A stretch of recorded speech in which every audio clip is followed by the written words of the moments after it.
Hey guys, Deanna Cat here.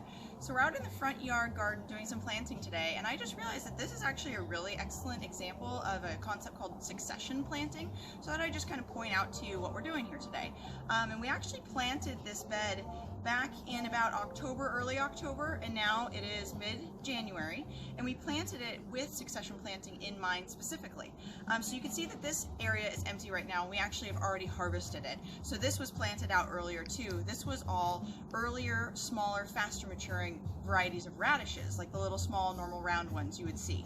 And then these guys are all Daikon radishes. They're a little bit taller, they have taller greens, and they take longer to mature. The littler radishes can mature within a month or two. It takes a little longer in the winter time, but usually a month or two, where these guys might be, 2, 3, even 4 months in the winter time. And again, with their taller greens.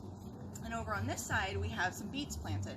And so the beets take even longer than all of these guys. And so the orientation that we're in right now is facing you, that is south. So the sun in the wintertime is coming this way and hitting the beds, and then this is the west, so we get a lot of our afternoon sun from this direction. So the reason we planted it this way is, again, the shorter radishes would be down here, staying smaller so that they're not going to get tall and shade these guys. It wouldn't have been as smart if we would have put the tall daikons here instead, because then we would have had the littler guys in the middle, maybe kind of in need of better sun. And then again, the beets down at the end, they usually get a little taller. They're kind of going slow because I think they did get shaded by the daikons a little bit.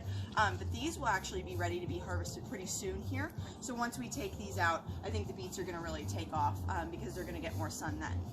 So the reason that we planted the bed out this way was not only with the sun in mind while they were actually growing, so that they wouldn't shade each other depending on their heights, but it was also because we knew that these ones would finish up faster because they're smaller radishes. We knew that they would be done earlier and that we would have an opportunity to plant more while these ones continue to develop. And again, leaving this way, because the majority of the sun's coming this way, this was the perfect spot. If we would have done something in the opposite and planted the taller guys here, and say now all of a sudden this area was ready for more planting, they wouldn't have the opportunity to start as well, because they'd be in a kind of shadier spot by the plants that are already here. So we already kind of prepped the soil. We mixed in just a little bit of new compost in there, but because we fertilized this just in October, so not that long ago, we're going to wait to do any actual fertilizer like any alfalfa or kelp or neem meal until we get ready to plant our summer crops. We'll probably do some squash and peppers and things in here in just a couple months. So these short radishes, the short day radishes that only take a month or two, are a great kind of like filler crop where we're not ready to plant our summer stuff out yet, but now we have a great open space to grow some more food between now and then. So this is one kind of example of succession planting. Another type of example is actually planting new seeds throughout a period of time for a particular crop. A really good example is green beans. So green beans, they might develop all of their fruit at once, all of their beans at once, and then it's a more determinate crop and then be done. And so one idea with bush beans is to continue to sow in succession, spacing it out maybe 3 or 4 weeks at a time, different rounds of green beans. So the idea is you would start a whole round of green beans, but leave some space in another bed, or even in between those plants to start some new ones, and then you would have some younger plants already coming up right behind those other ones, so that once those other green bean bushes are pretty much done and they've given you your crop, then your other ones are kind of right there behind them. So that's another example.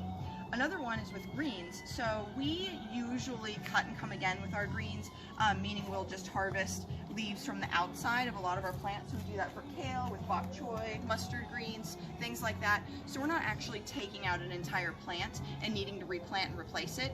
It lets us harvest continually and actually eat from that one plant for a lot longer period of time. But if you have a shorter growing season, or you're using a plant that isn't as compatible with cut and come again, so some types of lettuces don't really like it as much, or baby bok choy stays in a more tight head, so it's harder to pull off those outer leaves. You might have to cut all of those. So for succession planting with those types of greens, again, you would just start new baby plants or plant seeds, every 3 weeks to a month over a duration of a season, so you continually are refreshing your crop. So we're going to go ahead and get going with planting some radishes. I figured I'd show you how I do that as well. We're also going to do some salad turnips in here. So I'm going to, in the same practice that we did before, The salad turnips are longer and skinnier than radishes, but they're still fairly quick than a traditional turnip that takes months. But I'm going to put the salad turnips here because they might take a little longer, more like 2 or 3 months, where the quicker radishes, the little guys that might only take a month, will go on this side, so that we can keep in with that shorter to taller and quicker finishing to longer finishing, so that I might be able to even get one more round of radishes before our summer stuff comes out. So I'll be back in a moment when we actually get down and plant some seeds. Okay, so I have the seed packets that I want to plant here. I have 5 different types of smaller radishes and 2 of the salad turnips. But before I actually plant them, a couple things I like to do. I make my labels in advance so that way I can kind of figure out, oh, I think I want maybe 2 rows of the zlata radishes, 2 rows of the pink beauty radishes, maybe just a row of that other type, and then I can actually go ahead and put these markers in ahead of time. And so I'll do that in a moment. And so what I do for radishes, I'm a little bit neurotic. Some people will just maybe make like a line in a row and then sprinkle their seeds all in, right? And then kind of cover them up and then come back and thin them later. I prefer to kind of set them up for success a little bit more ahead of time. If you don't thin your radishes, they're not going to develop into a bulb properly if they're crowded by their neighbors. So I like to kind of mark out the proper spacing in advance. So radishes like anywhere from like 2 to 3 inches-ish. If they're a really big type, you might even need more, like 4, but all of these are pretty small. So I'm aiming for about 2 to 3 inches apart. And I'll kind of do about the same, maybe a tiny bit more, probably like on about 3 inches for the salad turnips. And so what I do is I just like to kind of go through and I start making my holes. And so they like to be about a 1/4 inch deep. So I just kind of make a poke. I might not actually plant them quite that deep, but I come through. Some people use little tools for doing this, but I just use my finger because that's what's easiest for me. But I kind of like to stagger them too, because you can actually stack more closer together if they're not in like a perfect row. So whatever works for you, but I just come through and I just start making all my holes. And then we'll actually come back with seed and fill them in just a few minutes. So it might take me a minute to do all of this.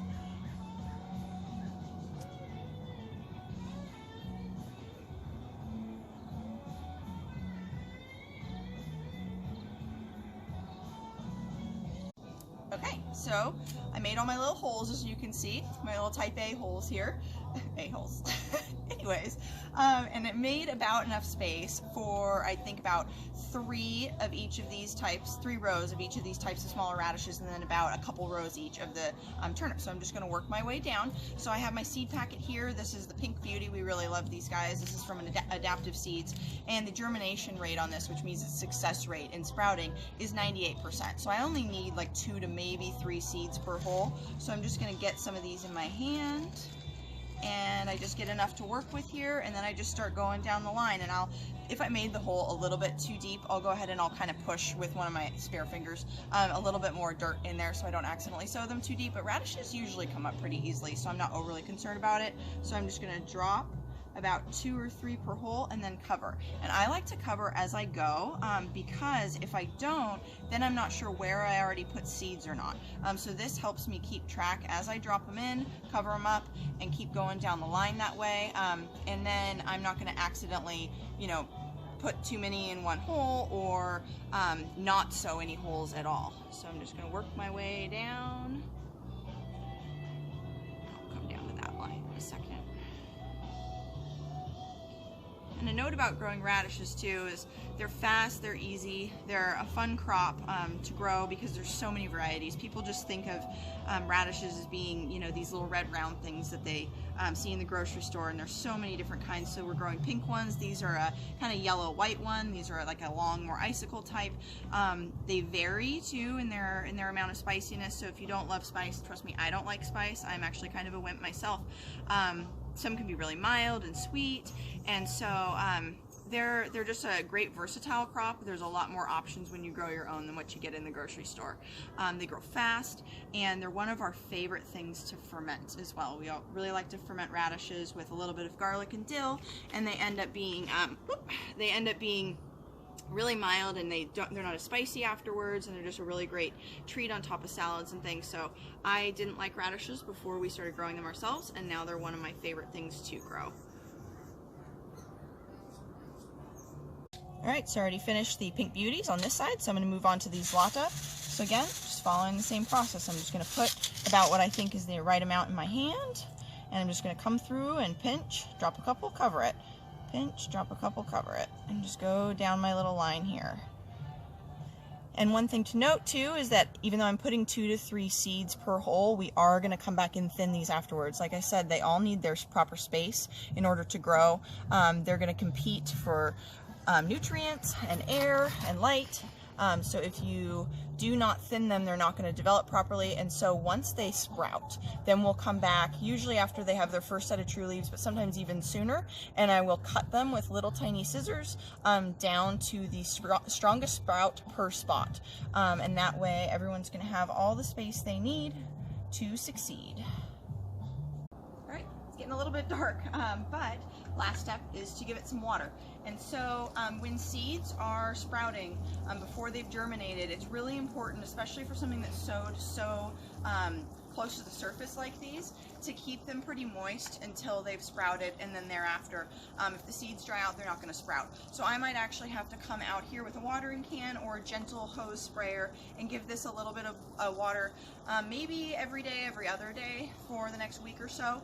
I just don't want that top to dry out. So I don't need to water it crazy deep. This was only about a half a watering can full, but I just want to keep the seeds nice and moist to help encourage them to sprout. So I'll get this all watered in. And then the other thing I needed to mention is that, especially here, we have lots of little birds in our yard, and they really, really like to pick at little seedlings. We also occasionally have, you know, other wildlife, possums or raccoons or skunks or whatnot that come through our garden, and having something really open like this is just really tempting for them to come and try to dig in. So we usually do cover stuff. There's a few different options. You can get floating row covers or different things. This is just green, garden fencing with some bird netting draped over the top of it. And I'm going to get it nice and really tucked in too, so that the birds don't get caught in it. This piece is a little bit bigger than what we need for this bed. Usually it's made so that it can cover it this way, so it's kind of funky because we're just trying to cover half. But I'll come through and I'm going to give it a bend, and I'm going to tuck in all the bird netting so that they can't get caught up in it. And then another option is you could use, a lot of people use like the either PVC or metal hoops and floating row covers, but this is what we have. We've been using these for years, and we can just keep reusing them, so that's what works for us. So this will keep the pests out, it'll keep the birds from eating the little sprouts once they do sprout. I'm going to keep it nice and moist, and I'm going to thin it once they pop, and they should germinate in probably just a week or two. So that's how we sow radishes, and that's kind of the idea behind succession sowing and succession planting different crops. Hey guys, so flash forward a month. It's now been about 4 weeks since we were out here together sowing all of these radish seeds. And so I wanted to do a follow-up with you today and kind of show you the next steps of the progress, which is going to be thinning. But a couple things I wanted to mention is that thankfully we've been really lucky. It's been really, really rainy here lately, which is excellent for, as I said, keeping the radish bed really nice and moist, because that top layer needs to stay wet during germination. And so Mother Nature worked in our favor, and it stayed really damp for us. I didn't have to come out here and water every day, which was totally awesome.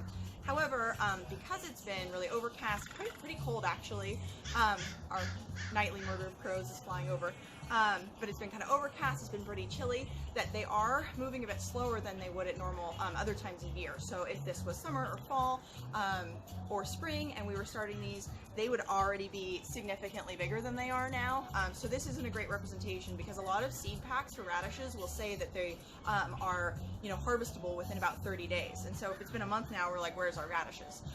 So starting stuff in winter, we're fortunate here to be able to grow throughout the winter season, but if you start stuff dead in the middle of winter, with the short days, the less sunlight, and the colder temperatures, everything gets a little bit of a slower start, but that's totally normal, so I just wanted to forewarn you of that if you're doing something similar. So we're going to go ahead and thin them today, and then one of the neat things is that because these guys are ready to thin, and now it's been about 4 weeks, these guys are getting really close to being able to harvest. So as far as my idea of succession planting, that's exactly what we're going to be able to do. I'm thinking within the next maybe even week, I'm going to pull out all the rest of these bigger radishes, and then we can start another round of quick 30-day radishes.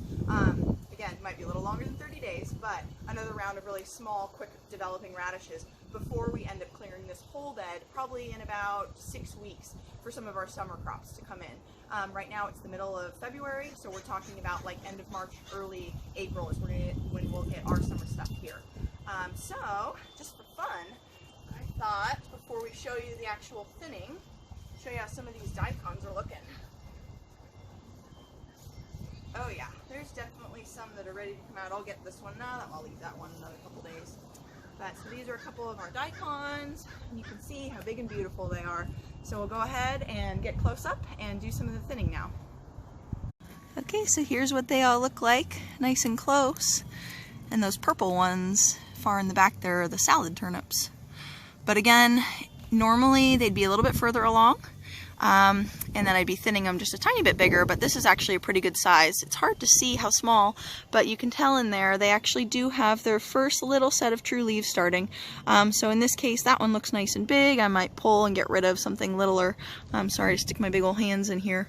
I will show you my thinning process now. I just wanted to show you a nice close-up of exactly what they all look like. So they're nice and pretty evenly spaced, and then we have, as we sowed, you know, 2 or 3, maybe even 4 little sprouts per hole.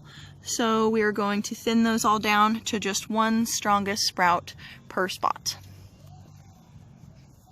Okay, so if you've tuned in any of my other thinning videos, you'll know that we are not going to let these go to waste. We're going to eat them as little microgreens here.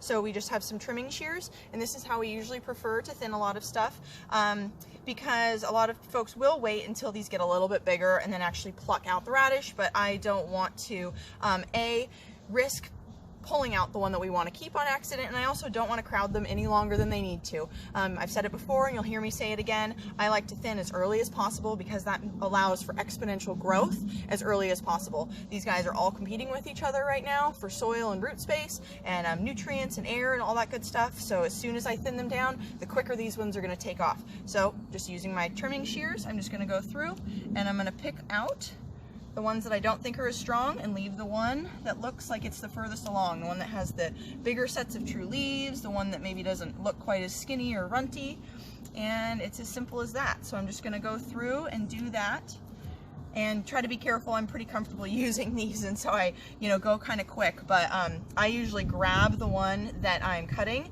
and kind of pull them away from the ones that I'm keeping, because then instead of just sticking this in there, it makes it a little easier to not accidentally cut the one you want to keep, because that's always a bummer when you accidentally chop all of them and then you have nothing left.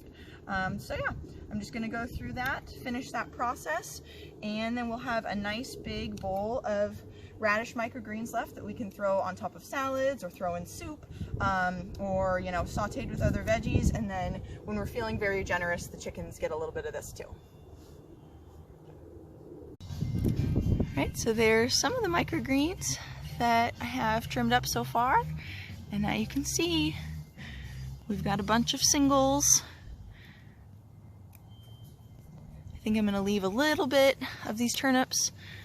I kind of thinned them, but they're still really small, so I'll finish those up later.